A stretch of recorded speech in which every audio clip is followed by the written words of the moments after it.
सोन्याचा दर 91,000 सोन्याच्या दरातील ही आजपर्यंतची सर्वोच्च वाढ असल्याचं व्यावसायिकांचं मत. गाय आणि म्हशीच्या दूध दरात आजपासून 2 रुपयांनी वाढ. गाईचं दूध प्रति लिटर 58 रुपये तर म्हशीचं दूध प्रति लिटर 74 रुपयांवर. मात्र मुंबईमध्ये दरवाढीवर प्रश्नचिन्ह. हवामान विभागाच्या माहितीनुसार येत्या काही दिवसात मुंबईच्या तापमानात वाढ होण्याची शक्यता. इतक्या लवकर उष्णतेची लाट येणं ही चिंतेची बाब. विदर्भात उष्णतेमुळे लाही राज्यात अनेक ठिकाणी पारा 40शी पार. या हंगामातील राज्याचं तापमान 42 अंशांवर. सोलापुरात तापमानानं पुन्हा उच्चांक गाठला. पारा 41.1 अंशांवर. छत्रपती संभाजीनगरमध्ये उन्हाचा तडाखा पाहता महानगरपालिकेतर्फे मेट्रॉन हॉस्पिटल इथं 50 बेड्सचा उष्माघात कक्ष स्थापन. नागरिकांना काळजी घेण्याचं आवाहन. सोलापुरात वाढत्या उन्हामुळे सर्व प्राथमिक शाळा सकाळच्या सत्रात भरवण्याचे महापालिका प्रशासनाचे आदेश. तापमानाचा पारा 40शी पार झाल्यानं महानगरपालिका प्रशासनाचा निर्णय. हार्बर आणि मध्य रेल्वेवर उद्या मेगाब्लॉक. रेल्वे मार्गावरील रुळांच्या दुरुस्तीसाठी मेगाब्लॉक घेतला जाईल. मुंबई महानगरपालिका पूर्व आणि पश्चिम द्रुतगती महामार्गांवर विशेष स्वच्छता मोहीम राबवणार. 17 ते 22 मार्च दरम्यान दररोज रात्री 10 ते सकाळी 6 दरम्यान स्वच्छता होईल. महामार्गावरील बस थांबे, दुभाजक, पदपथ स्वच्छतेवर देखील भर दिला जाईल. प्रत्येक टोल प्लाझावरती फास्टॅगचा वापर अनिवार्य. सरकारच्या निर्णयात हस्तक्षेप करण्यास उच्च न्यायालयाचा नकार. मुंबईतून क्लीनअप मार्शल हद्दपार होणार. मे महिन्यापासून नवे स्वच्छता दूत येणार. वारंवार येणाऱ्या मांडवलीच्या तक्रारींमुळे कंत्राटदाराला दणका. महाराष्ट्रातील 132 रेल्वे स्थानकं अमृत भारत स्थानक बनणार. अमृत भारत स्टेशन योजनेअंतर्गत राज्यातील अनेक प्रमुख स्टेशन आधुनिक सुविधांनी सुसज्ज केली जातील. पालघरच्या वाढवण इथं समुद्रात सुरू असलेलं सर्वेक्षण मच्छीमारांनी रोखलं. वाढवण बंदर संदर्भात सर्वेक्षण सुरू असल्याची प्राथमिक माहिती. सर्वेक्षण करताना कंपनीनं परवानगी न घेतल्यानं स्थानिक मच्छीमार आक्रमक. धाराशिवमध्ये शेतकऱ्यांच्या राष्ट्रीय कृषी विकास योजनेला ब्रेक. वर्षभरामध्ये ठिबक सिंचन योजनेचा खुल्या प्रवर्गातील एकाही शेतकऱ्याला लाभ नाही. नांदेडमधील कृष्णूर धान्य घोटाळ्यातील मुख्य संशयित आरोपी संतोष वेणीकरची औरंगाबाद खंडपीठात धाव. हाँगकाँगमध्ये होणाऱ्या पुरस्कार सोहळ्यामध्ये सहभागी होण्याची परवानगी मागितली. सिंधुदुर्गात पुढचे काही दिवस उष्ण आणि दमट वातावरण राहणार. हवामान खात्याचा अंदाज. बदलत्या वातावरणाचा आंबा आणि काजूला फटका बसण्याची शक्यता. होळीच्या दिवशी बेशिस्त वाहन चालकांकडून 1.5 कोटींचा दंड वसूल. धुलीवंदनाच्या दिवशी पोलिसांची विशेष मोहीम जोरात. सोलापूर जिल्ह्यातील मोहोळ तालुक्यातील भोयरे या गावामध्ये रक्ताची धुळवड खेळली जाते. 350 ते 400 वर्षांपासूनची परंपरा. यावेळी 2 गट एकमेकांवर दगडांचा तुफान वर्षाव करतात. बहुसंख्य लोक जखमी होईपर्यंत ही धुळवड खेळली जाते.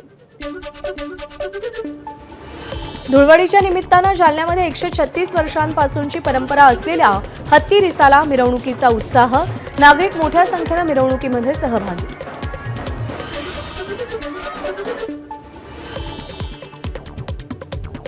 अक्कलकोट तालुक्यातील अनेक गावांमध्ये धुलीवंदनानिमित्त आगळीवेगळी प्रथा. जिवंत व्यक्तीची प्रतिकात्मक प्रेतयात्रा काढून धुलीवंदन साजरं केलं जातं. मुंबईतील हिरानंदानी गार्डन्समध्ये फुलांच्या होळीचं आणि गौर पौर्णिमेचं आयोजन. कार्यक्रमात भाविकांचा मोठा सहभाग.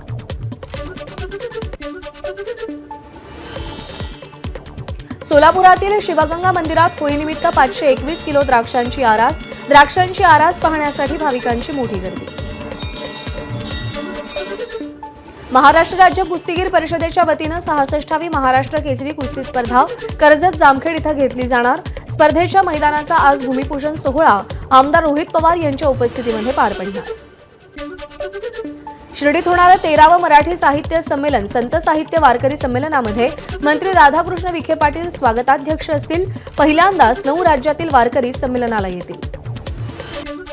फलटणच्या श्रीराम सहकारी साखर कारखान्याच्या निवडणुकीच्या स्थगितीवरून रणजित नाईक निंबाळकर आणि रामराजे नाईक निंबाळकर यांच्यामध्ये वाद. मयत सभासदांच्या वारसाच्या नोंदी पूर्ण होईपर्यंत निवडणूक घेता येणार नाही. रणजित नाईक निंबाळकर यांचा पवित्रा. विधानसभा निवडणुकीमध्ये राष्ट्रवादी काँग्रेस शरद पवार पक्षाची उमेदवारी मिळवून देण्याकरता इच्छुक महिला उमेदवाराकडून 1.5 लाख रुपये घेतले, मात्र तिकीट मिळालं नाही आणि पैसेही परत न दिल्यानं युवक प्रदेश उपाध्यक्ष बालराजे पाटील यांच्या विरोधात गुन्हा दाखल. सांगली जिल्हा राष्ट्रवादी काँग्रेस पार्टी शरदचंद्र पवार पक्षाचा आज सांगलीमध्ये कार्यकर्ता मेळावा. या मेळाव्यामध्ये आमदार जयंत पाटील, हर्षवर्धन पाटील आणि शशिकांत शिंदे उपस्थित राहणार. संतोष देशमुखांच्या हत्या प्रकरणातील निलंबित पोलिसांचा जिल्हा न्यायालयाच्या न्यायाधीशांसोबत होळी खेळतानाचा फोटो समोर. अंजली दमानियांकडून फोटो पोस्ट. एबीपी माझा या फोटोची पुष्टी करत नाही. सतीश भोसलेला 6 दिवसांची पोलीस कोठडी. त्यापूर्वी त्याची वैद्यकीय तपासणी झाली. काल सकाळी भोसलेला प्रयागराजमधून कोर्टात हजर करण्यात आलं. कोर्टानं पोलीस कोठडी सुनावली. भोसले कुटुंबांना तात्काळ घर द्यावं आणि ज्यांनी भोसले कुटुंबाचं घर पेटवलं त्यांच्यावर मोका अंतर्गत कारवाई करावी. आरपीआय खरात गटाचे नेते सचिन खरात यांची मागणी.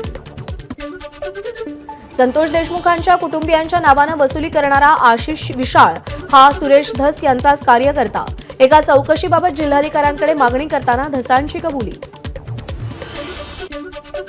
काँग्रेसचे माजी प्रदेशाध्यक्ष नाना पटोले यांची उपमुख्यमंत्री एकनाथ शिंदे आणि अजित पवारांना मुख्यमंत्रीपदाची ऑफर.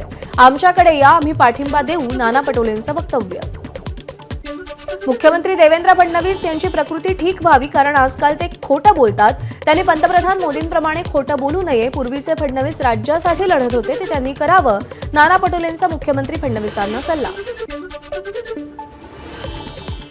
राज्यात सध्या विरोधक शिल्लक नाहीत. जे थोडेफार आहेत त्यांनी 5 वर्ष आता आराम करावा. काही चांगल्या सूचना असल्यास त्या सरकारला सुचवाव्या. मंत्री गिरीश महाजनांचं वक्तव्य.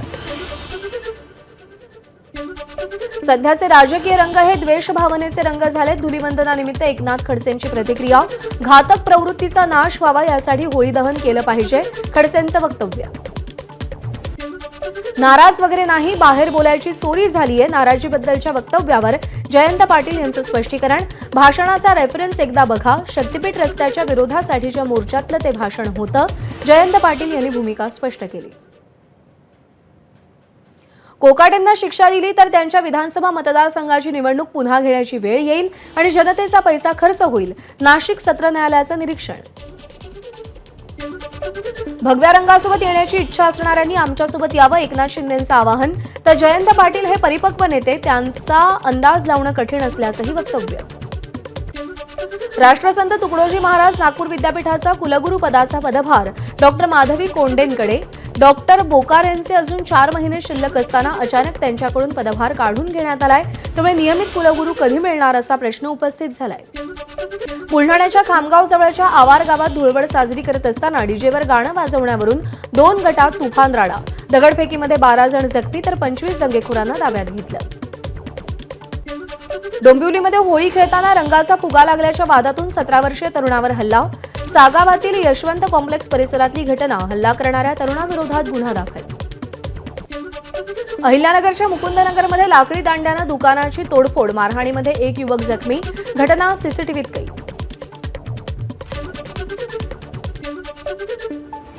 शाहूवाडी तालुक्यातील शित्तूर तर्फ मलकापूर इथल्या जवानाला वीरमरण. सुनील विठ्ठल गुजर असं जवानाचं नाव. मणिपूर इथं भूस्खलन झाल्यानंतर रस्ता बनवत असताना सैन्यदलाचं वाहन 800 फूट खोल दरीत कोसळून झालेल्या अपघातात सुनील गुजर यांना वीरमरण आलं. मुंबई अहमदाबाद मार्गावरील भारूड गावाजवळ दुचाकीच्या अपघातात 2घांचा मृत्यू. नियंत्रण सुटल्यानं दुचाकी दुभाजकाला धडकली. नाशिकमध्ये दाजीबावीर मिरवणूक पार पडली. डोक्यावर बाशिंग बांधून वाजत गाजत मिरवणूक निघते. लहान मुलांनाही मिरवणुकीत नाचवलं जातं. 300 वर्षांची ही परंपरा आहे. भाजप आमदार देवयानी फरांदे मिरवणुकीत सहभागी. धुळवडीच्या दिवशी धरणात पोहण्यासाठी उतरलेल्या 5 जणांपैकी एकाचा बुडून मृत्यू तर एकाचा शोध सुरू. यवतमाळच्या डोंगरखर्डा इथून जवळ असलेल्या खोरद इथल्या धरणावर ही घटना घडली. धुळ्याच्या शिरपूर तालुक्यामध्ये 2 कारवायांमध्ये 4 लाख रुपयांचा मुद्देमाल जप्त. 2घांविरोधात गुन्हा दाखल. राज्य उत्पादन शुल्क विभागाची कारवाई. वाशिमच्या बाभुळगाव येथील अनिकेत साधुडे या 14 वर्षीय मुलाचं 60 लाख रुपयांच्या खंडणीसाठी अपहरण. अपहरणाच्या 36 तासांनंतरही अनिकेतचा पत्ता नाही. अनिकेतच्या परिवारात चिंता. बदलापूरचे माजी नगरसेवक शैलेश वडनेरेंना अश्लील फोटो व्हायरल करण्याची धमकी.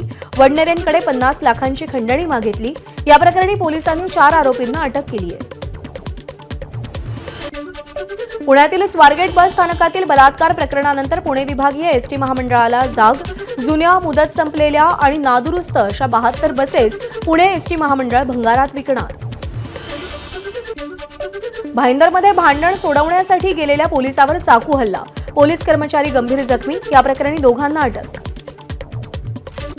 साताऱ्याच्या पाटण तालुक्यातील भोसगाव इथं डोंगराला वणवा लागला, वणव्यामध्ये एकाचा होरपळून मृत्यू, तुकाराम सीताराम सावंत असं मृत्यू झालेल्या व्यक्तीचं नाव. पुण्यामध्ये हनी सिंगच्या कार्यक्रमापूर्वी गोंधळ, शो सुरू होण्यापूर्वी प्रवेशद्वारावर चाहत्यांची मोठी गर्दी झाल्यानं गोंधळाची परिस्थिती. नागपूरमधल्या रामभंडार हॉटेलमध्ये आग, सिलेंडरच्या स्फोटामुळे आग लागल्याची माहिती. आगीत संपूर्ण हॉटेल जळून खाक, जवळपास 20 ते 25 लाखांचं नुकसान झाल्याचा अंदाज. ठाणे वाहतूक विभागाकडून धुळवडीनिमित्त ड्रंक अँड ड्राईव्हमध्ये एकूण 81 वाहन चालक तळीरामांवर कारवाई. यावेळी मोठ्या प्रमाणात दंडवसुली देखील करण्यात आली आहे. मुंबईच्या बोरिवली संजय गांधी राष्ट्रीय उद्यान जंगलामध्ये मद्यपींनी आग लावली. घटनेची माहिती मिळताच अग्निशमन दलाच्या 4 ते 5 गाड्या घटनास्थळी दाखल. 1 ते 1.5 तासामध्ये आगीवर नियंत्रणही मिळवलं. ऊसाचा उत्पादन खर्च कमी करून अधिक उत्पन्न आणि उत्पादन मिळावं यासाठी कृत्रिम बुद्धिमत्तेचा वापर कसा करावा यासाठी कार्यशाळेचं आयोजन. आज बारामतीमध्ये शरद पवार यांच्या हस्ते कार्यशाळेचं उद्घाटन होणार. बुलढाण्यातील खामगावजवळ असलेल्या वरखेड गावाजवळ धुळवड साजरी करायला गेलेले 8 तरुण बंद पडलेल्या खदानीच्या पाण्यात बुडाले. गावातील नागरिकांनी 7 तरुणांना सुखरूप बाहेर काढलं, पण एकाचा मृत्यू झाला. उत्तर प्रदेश वाराणसीमध्ये होळीनिमित्त काशी विश्वनाथ मंदिरामध्ये माध्यान्ह भोग आरती करण्यात आली. पश्चिम बंगालच्या नादियामध्ये भरधाव एसयूव्हीची 3 ई-रिक्षांना धडक, अपघातामध्ये 7 जणांचा मृत्यू तर 8 जखमी. कार चालक वाहन अपघातस्थळीच सोडून फरार, पोलिसांकडून वाहन चालकाचा शोध सुरू. पाकिस्तानमध्ये मशिदीत स्फोट, प्रसिद्ध धर्मगुरूंवर हल्ला, मौलवींसह 4 जण जखमी. खैबर पख्तूनवातील आझम बरसात बाजारातील मशिदीमध्ये हा बॉम्बस्फोट झालाय. मौलाना अब्दुल्ला नदीम यांना दहशतवाद्यांनी लक्ष्य केलं होतं. पंजाबमधील अमृतसर येथील सुवर्ण मंदिर परिसरात एका व्यक्तीनं रॉडनं हल्ला करून 5 भाविकांना जखमी केलं. हल्ल्यामध्ये भटिंडा येथील एक शीख तरुण गंभीररित्या जखमी. हल्ला करणारा आरोपी आणि त्याला घेऊन येणाऱ्याला पोलिसांनी अटक केली. हिमाचल प्रदेशची राजधानी शिमला इथं धुळवडीचा उत्साह, नागरिकांनी एकत्र येत धुळवड साजरी केली. अमेरिका आणि कॅनडातील टॅरिफ वॉरमुळे अमेरिकन शेअर बाजार घसरला. अमेरिकेचे 3ही स्टॉक इंडेक्स खाली आल्यानं जगभरात चिंता व्यक्त केली जाऊ लागली. दक्षिण कोरियाची LG इलेक्ट्रॉनिक्स लवकरच त्यांच्या भारतीय युनिटचा प्रारंभिक सार्वजनिक ऑफरिंग म्हणजेच IPO आणणार. सेबीने LG इलेक्ट्रॉनिक्स इंडियाचा मसुदा कागदपत्रांना मंजुरी दिली आहे. सोन्याच्या तस्करी प्रकरणामध्ये अटकेत असलेली कन्नड अभिनेत्री रान्या रावला जामीन देण्यास आर्थिक गुन्ह्यांच्या विशेष न्यायालयाचा नकार. रान्या राव न्यायालयीन कोठडीतच राहणार. भुवनेश्वरमध्ये पंडित हरिप्रसाद चौरसिया यांनी आयोजित केलेल्या वृंदावन महोत्सवात अभिनेत्री आणि मथुरेच्या भाजप खासदार हेमा मालिनी यांनी नृत्य सादर केले. अयान मुखर्जी यांचे वडील आणि ज्येष्ठ अभिनेते देव मुखर्जी यांचं वयाच्या 83व्या वर्षी निधन. अंत्यसंस्काराला चित्रपटसृष्टीतील अनेक कलाकार उपस्थित. सचिन तेंडुलकरनं युवराज सिंग सोबत धुळवड साजरा करतानाचा व्हिडिओ शेअर केलाय. From blue jersey to colourful moments असं व्हिडिओला कॅप्शन दिलंय. महिला प्रीमियर लीगच्या 3ऱ्या हंगामाचा अंतिम सामना मुंबई इंडियन्स आणि दिल्ली कॅपिटल्स यांच्यामध्ये खेळवला जाईल. हा सामना आज मुंबईतील ब्रेबॉर्न स्टेडियमवरती होईल. काल झालेल्या एलिमिनेटरमध्ये मुंबईनं गुजरात जायंट्सचा 47 धावांनी पराभव केलाय. एबीपी माझा, उघडा डोळे बघा नीट.